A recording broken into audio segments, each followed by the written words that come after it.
जी अस्सलाम वालेकुम रहमतुल्लाहि व बरकातहू। दोस्तों, मैं हूं आपका दोस्त निसार जावेद। आज हम कुछ बातें करेंगे तबई और जो मशकूक मौतें होती हैं, जो गैर तबई और मशकूक मौतें हैं।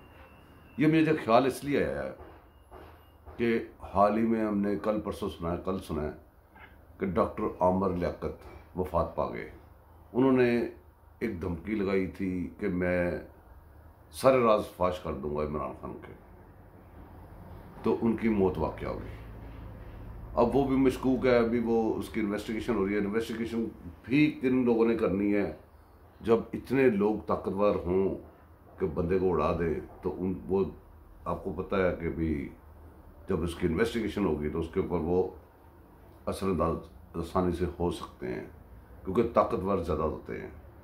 अगर इस सिलसिले को पीछे से हम देखें, अगर हकीम सईद किताब में कुछ इमरान खान के बारे में लिखे तो मशकूक मौत, गैर तबी या मशकूक मौत, डॉक्टर इसरार मशकूक मौत, और मौलाना समीउल हक अगर खड़ा होकर कहे कि तू जलील होकर निकलेगा तो उसकी मशकूक मौत, कत्ल।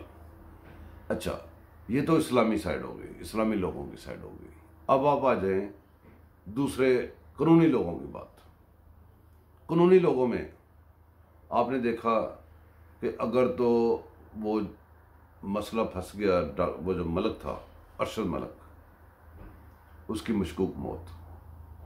अगर इसके एक दूसरे कादियानी मुशर्रफ जो भगोड़ा है, जो कि संगीन गद्दार साबित शुदा है, उसका मसला फंस गया तो वकार सेठ जज की मशकूक मौत। उसके बाद आप इसी तरह चलते जाएं, कई लोगों पे अटेम्प्ट हुई, नवाज शरीफ को जेल से निकाल के वहाँ पे लाया गया ठोकर नाज बेग पे, जो इनका वो जो चुम्मा चाटी का दफ्तर था नैब का, उस वहाँ पे उसकी ऐसा अटैक हुआ कि उसके प्लेटलेट्स डाउन हो गए, जिसका अभी तक मजाक करते हैं ये लोग। इनके अपने डॉक्टर भी उस वक्त तस्दीक कर रहे थे। तो उसकी भी कोशिश की गई कि मशकूक मौत वाक़या हो जाए, हार्ट अटैक शो। इसी तरह आप दूसरी साइड पे चले जाएं, बहुत सारे लोग हैं जो हम लोग नहीं जानते, जिनकी मौत हो चुकी हैं मशकूक। कंदील बलोच आपको याद होगी, उसने थोड़ा सा मुंह खोला, उसकी मशकूक मौत। तो कत्ल। थोड़े दिन पहले मसूफ खड़े होकर एक जलसा आम से खिताब फरमाते हुए अपने जोश खताबत में ये फरमा चुके हैं, ये भी याद रखिएगा, कि मैं ऐसा जहर जानता हूँ जो कि हार्ट अटैक शो होता है बाद में, और जब उसकी रिपोर्ट्स बननी शुरू होती हैं उसको दबा लिया जाता है। कोई काफ़ी अर्सा उसकी इन्वेस्टिगेशन नहीं होती, तो जब भी वो सामने मंजर आम पे आता है तो कहा जाता है जी हार्ट अटैक से मौत वाक़या हो गई है। दोस्तों, ये क्या सिलसिले हैं और कौन इसको पाल रहा है, कौन इसके पीछे हैं, इसको समझना कोई इतना मुश्किल नहीं है।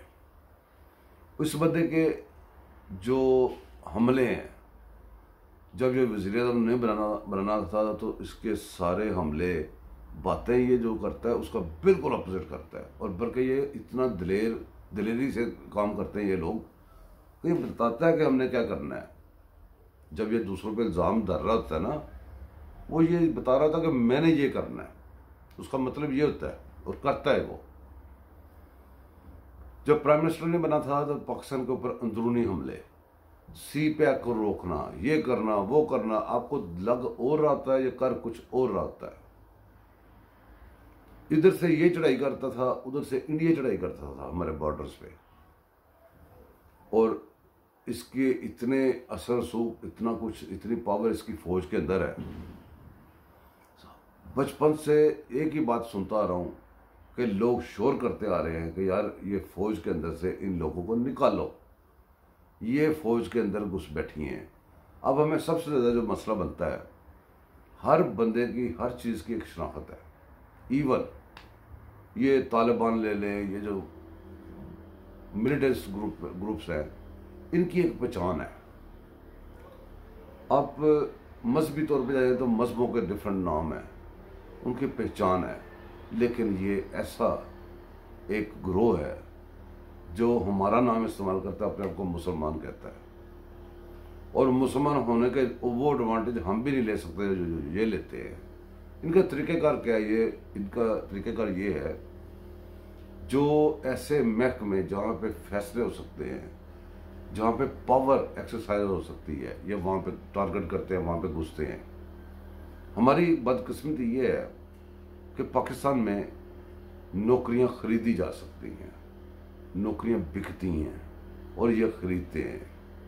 आम लोगों की सकत में नौकरी खरीदना नहीं होती, और ये लोग खरीद के वहाँ पे विराजमान हो जाते हैं, और वो फिर अपने इंटरेस्ट में काम करते हैं, अपनी ऑर्गेनाइजेशन के इंटरेस्ट में काम करते हैं। बहुत बड़ी इन्वेस्टमेंट, अभी ये इन्वेस्टमेंट आपके सामने आ चुकी है, अभी बड़ी लंबी लाइन है, जिसमें अभी मलाला भी आएगी आपके मुल्क में, अभी बड़ा कुछ आएगा, अभी बहुत कुछ सामान तैयार करके रखा हुआ है इन लोगों ने। बहरहाल अभी हम इसी के ऊपर फोकस करते हैं। दोस्तों, ये बंदा प्राइम मिनिस्टर बना, प्राइम मिनिस्टर बन के इसने प्रोपेगेंडा सिर्फ जारी रखा, मुल्क के लिए कुछ नहीं किया। जितना कर्जा मुल्क ने इसके आने तक लिया था, उतना इसने 3 साल, बल्कि 3 साल तो बाद में होते, इसने 2 साल में ले लिया था, लेकिन एक ईंट भी नहीं लगाई, बल्कि चलते हुए प्रोजेक्ट जो है रोक दिए इसने। और प्रोपेगेंडा मशीनें इसने भर्ती कर ली, इसने 200 बंदा तर्जमान कह के भर्ती किया, इसने सोशल मीडिया के ऊपर धमा चौकड़ियाँ मचाई, प्रोपेगेंडा का बाजार गर्म किया, कौम को इतना दूर ले गया, इतना दूर ले गया हमारे मुल्क को, कि उसका निकलना, उसका बचना बहुत ज़्यादा मुश्किल है। और ये सारे बंदे, सारे लोग इकट्ठे थे। आप इस चीज़ का गवाह हैं कि जब भी बात होती थी ये चीख के कहते थे, सारे, उधर वाले भी कहते थे, इधर वाले भी कहते थे, हम सब एक पेज पे हैं। और फौज का नाम जैसे खराब किया गया, जैसे चंद लोग आके क्रीज के बाहर खेलते रहे, यहाँ पे बंदा बात करता था, कोई भी इंसान बात करता था, उसको उठा के ले जाते थे, साफियों को उठा के ले जाते थे, प्रोग्राम बंद हो गए, जुबानें लोगों की रोक दी गई, लोग मिसिंग पर्सन हो गए। आज तक किसी कोर्ट में जुर्रत नहीं है, किसी अदालत में जुर्रत नहीं है कि वो कोई बात करे। जुर्रत को आपने देखना है, अभी आप देखें, हमारे मुल्क के पासपोर्ट जलाए गए, हमारे मुल्क की तजलील हर किस्म की गई, हमारे मुल्क में इतनी ज़बरदस्त किस्म की वो बगावतें हुई, लेकिन पावर देखें कि कोई बंदा इसको नहीं पकड़ सकता, इसको रोक नहीं सकता। दूसरे बंदे इतनी सी बात करते हैं, वो बंदे उठा लिए जाते हैं। ये नाइंसाफियाँ, बेइंसाफियाँ, ये सारा कुछ चल रहा है हमारे साथ, इसका सिलसिला नहीं रुक रहा। अब आप ये सोचेंगे, हैरान होंगे कि अगर ये एक पेज पे थे तो फिर इसको उतार के शहबाज शरीफ को या पीडीएम की हुकूमत क्यों लाई गई? हाँ जी, उसका जवाब है, उसका जवाब ये है कि ये थे भी एक पेज पे, अब भी एक पेज पे, एक दूसरे को गालियाँ निकाल रहे हैं। ये सिर्फ हमें दिखाने के लिए निकाल रहे हैं, हमें यकीन दिलवाने के लिए।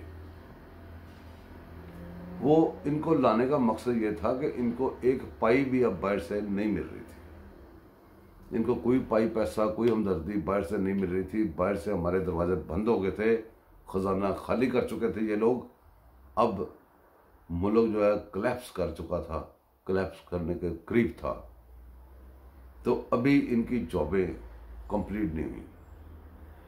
अवामी गैरो गज़ब तैयार था, इनके पास पैसे ये सारे बाहर ले जा चुके थे। तानिया दुरूस से शुरू हो जाएं आप। एक वो ये नहीं कहते कि भी 1 करोड़ 2 करोड़ 3 करोड़ कोई अरब शरब नहीं, 100 अरब के घपले यहाँ पे हुए। और यहाँ पे नैब सोयारा, उसकी वो ब्लैकमेलिंग वीडियो थी, वो अपोजिशन के पीछे लगा रहा और वो घपला होता था। क्या होता था उसका रिजल्ट कि वो रिजाइन करके बाहर चला जाता था, रिजाइन किया, बाहर चले गए, हजम हो गया सब कुछ। जहाँ पे आसम सलीम बाजवा का इतना बड़ा स्कैंडल आया, हमें कहा गया कि कोई बात नहीं छोड़े, वो उसमें कोई ऐसी बात नहीं है। यहाँ पे अभी अभी कुछ दिन पहले ये इसी हुकूमत में वो वाडा का चेयरमैन बना हुआ था, वो भागा है। अब जब आप सरकारी ड्यूटी पे, फौज की ड्यूटी पे होते हैं, तो आप क्लेम करते हैं कि जी हमें ना पूछा जाए, हम मुकद्दस गए हैं, ठीक है।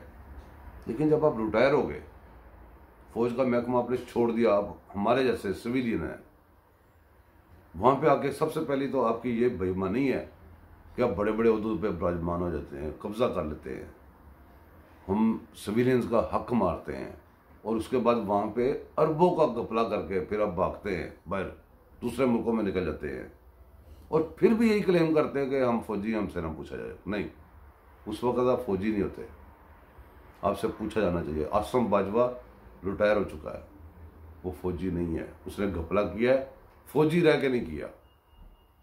फौजी रह के जो करते हैं उनको तो चलो हम नहीं पूछ सकते, जो फौजी रिटायरमेंट के बाद करते हैं उनसे कैसे पूछें। अच्छा, आगे चलते जाएं। आज जो हमारे मुल्क का हशर है, अब ये एक लंबी दास्तान है, यहाँ पे इतना टाइम नहीं कि सारी बातें करें। आप सिर्फ इतनी बात पे गौर करें, 2018 में हम कहाँ खड़े थे, हमारा मुल्क कहाँ था, कैसे जा रहा था ऊपर, आज कहाँ पे लाके छोड़ा गया हमें।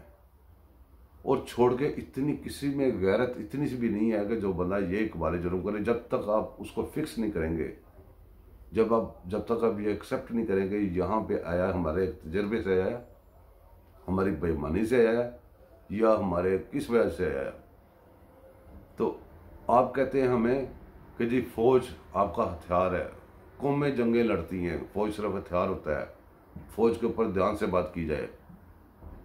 जब हम बात करते हैं तो आप कहते हैं रिजेक्टेड, एज ए पाकिस्तानी मैं भी कहता हूँ रिजेक्टेड।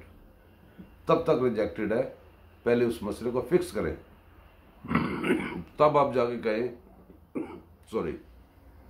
तब आप जाके कहें हमारा सियासत से कोई तल्लक नहीं, ये ए पॉलिटिकल सियासत से कोई तल्लक नहीं। ये बातें संभाल कर रखें अपने पास। नए नए हमें नाम सिखाने की कोशिश ना करें प्लीज़। हमें बताएं कि ये काफिला कैसे लुटा है, फिर हमें कहें कि ये हुआ था, हमारी गलती थी, एक्सेप्ट करें, फिर आप कहें अब हमारा इससे कोई तल्लक नहीं है। जब तक अब आप वो नहीं मानेंगे, आपके ऊपर कोई इतबार नहीं करेगा। क्यों? आप 8-10 साल के बाद आके यही कहते हैं कि हमारा अब सियासत से कोई तल्लक नहीं, फिर जाते हैं, फिर आते हैं, फिर ये कहते हैं, और जब आप कह रहे होते हैं ना कि हमारा सियासत से कोई तल्लक नहीं, उस वक्त आपका बहुत ज़्यादा तल्लक होता है। अब वो गालियाँ तो निकाल रहा है आपको, उसकी जो पलटूने हैं जो उसने तैयार की हुई हैं, हमारा पाकिस्तान का पैसा लूट के, पैसा लगा के, जो सोशल मीडिया के ऊपर उसने जो धमा चौकड़ी मचाई हुई है, गालियाँ तो निकाल रहा है आपको। तो बदनामी किसकी हो रही है? पाकिस्तान की, पाकिस्तान के अदारों की, पाकिस्तान के ओहदों की। मैंने यहाँ पे कल परसों टिकटॉक पे कल मैंने लगाई थी कि कैसे वो बैठ के कह रहा है कि बाजवे को मारना है, कि वो जज को मारना है, इसके बंदे बकवासें कर रहे हैं। ये आपको नहीं कह रहे, ये पाकिस्तान को कह रहे हैं सब कुछ। पाकिस्तान के पासपोर्ट जलाए गए, पाकिस्तान के खिलाफ नारेबाजी हुई, पाकिस्तान के अदारों के खिलाफ नारेबाजी हुई, किसी के कान पे जू नहीं रहेंगी। अगर ये सारी बातें जायज़ हैं तो फिर वो मोहसिन दावड़ और ये सारे बंदे इनको छोड़ दें, इनका फिर कोई कसूर नहीं। इन्होंने तो इतनी सी बात की थी, इन्होंने तो बहुत बड़ी बड़ी बातें की। उन्होंने पाकिस्तान के पासपोर्ट नहीं जलाए थे, पाकिस्तान को उन्होंने गालियाँ नहीं निकाली थी, उन्होंने बाजवे को कहा था। और बाजवा उसके जो काम है, जो सारा यहाँ पे मुल्क पहुँचा है, उसने गैर कानूनी, उस वक्त कानूनी मौजूद नहीं था जो उसने एक्सटेंशन ली और आज तक बैठा हुआ है। उसको कहना एक अलग बात है, एक इंडिविजुअल को। ये तो पूरे महकमों को कह रहे हैं जनाब, ये तो पूरे अदारों को कह रहा है। आप एक याद रखें कि आप एक पाकिस्तान का सिक्योरिटी अदारा हैं, कब पाकिस्तान के अब्बू जी नहीं हैं आप आज तक अब्बू जी बने तो हम जलील हो गए। आपका तो बहुत कुछ बन गया। अभी किसी भी छावनी के अंदर चले जाएं, किसी छोटे छोटे उहदे के घर के अंदर चले जाएं, दुनिया और है, बाहर निकलें तो दुनिया और है। हम एक 5 मरले का घर लें ना, उसका किराया देना लें या दें, वो इतना सा होता है। वो अफोर्डेबल समटाइम नहीं होता लोगों से। जब आप शमसी एयर बेसें और ऐसी एयर बेसें आप देते हैं, उसका किराया कितना आता होगा सिक्योरिटी के समेत, किधर जाता है, कोई बंदा पूछने वाला नहीं है। अंदाज़ा करें कि जिन हालात में हम पहुंच चुके हैं, हमारे पास वेजेस देने के लिए पैसे नहीं हैं, लेकिन दूसरी साइड पे देखें गोगी, फरा गोगी अभी भी देखें बैठ के निकली है। और जब आप टोटल लिखेंगे अरब 2 अरब नहीं होता, 100 अरब 200 अरब मलक रियाज जो आपका फ्रंट मैन बना हुआ है, उसके तरफ उसके थ्रू आप पैसे बाहर लेके जाते हैं, वहाँ से दूसरी गवर्नमेंटें पकड़ के वापस करती हैं और आप दिन दिहाड़े उसको वापस कर देते हैं। क्यों? उसको उसका क्या तल्लक है? वो तो एक शो करने के लिए एक बंदा रखा हुआ आपने। अब अदालतें जब यहाँ पे जब हमारे इल्ज़ाम जब लगता है ना किसी के ऊपर, नवाज शरीफ के ऊपर फर्ज किया इल्ज़ाम लगा, अगर 1 अरब का लग गया तो 1 अरब के लिए तो पूरा मुल्क हिला के रख दिया है। अब 200 अरब 300 अरब 500 अरब वाले आपके सामने से गुजर रहे हैं, किसी को 100 मोटर नोटिस भी नज़र नहीं आता और किसी को कोई बात नज़र नहीं आ रही। बातें मेरी तलख हैं, लेकिन हकीकत हमेशा तलख होती है। मुझे कोई शौक नहीं इधर बैठ के बातें करने का। मैं जो देखता हूँ वो कह देता हूँ, और जो नज़र आता है वो आपको कह देता हूँ। और जो बातें तस्दीक हो जाती हैं, जैसे तस्दीक कैसे, मैं जाके वहाँ पे चेक तो नहीं कर, इन्वेस्टिगेशन तो नहीं कर सकता। तस्दीक ऐसे ही है कि अगर चोर नहीं थी फराग होगी, भागी क्यों? वो जो बना हुआ था वापडा का चेयरमैन, वो भागा क्यों अगर चोर नहीं था? इधर पानी बेच के, पाकिस्तान के दरिया पानी बेच के, वो एक ज़रात था, ज़रात समथिंग उसका नाम था, वो भाग गया। जब इनका कोई भागता है उसका नाम ही कोई नहीं पता, उसका नाम ले ही कोई नहीं सकता। आसम बाजवा, उसका नाम लें तो सबको हिलने लग जाता है। क्यों? वजह इस पाकिस्तान की जान छोड़े। अगर पाकिस्तानी को समझ नहीं आ रही, इसका ये मतलब नहीं कि ये कभी नहीं समझेंगे जनाब, ये समझ जाएंगे और बहुत जल्दी समझ जाएंगे। और समझ आ चुकी, जब भूख आती है ना, भूख जो है तहजीब के सारी तहजीबें बुला देती है, हर चीज़ तमीज़ें तुम्हें बुला देती है। मेरे दोस्तों, अपना ख्याल रखें, फिर मुलाकात होगी अगली नशिस्त में कभी इंशाल्लाह। अल्लाह हाफिज़।